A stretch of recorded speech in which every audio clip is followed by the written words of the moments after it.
To write the formula for hypochlorous acid, we'll use this table and work backwards. So when we look at the name, don't be confused. Hypo and hydro are two entirely different words. So it does not start with hydro. We can see, though, it does end in OUS. So we're going to use rules for this type of acid here to write the formula for this compound. First, we'll write the name of the ion. So we have hypochlorous. We'll just write the stem, the hypochlor. And we're going to replace the OUS with ITE.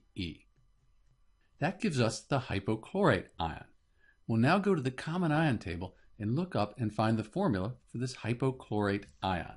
Then we have negatives. We're looking for our hypochlorite, and here it is. It's almost at the top. Hypochlorite is ClO minus.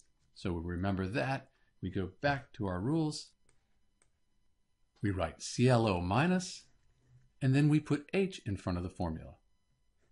We know that H has a positive charge, ClO minus has that negative, and that applies to this whole ClO minus polyatomic ion. Positive and negative cancel out, net charge is 0. That makes this the correct formula for hypochlorous acid. This is Dr. B with the formula for hypochlorous acid, HClO. Thanks for watching.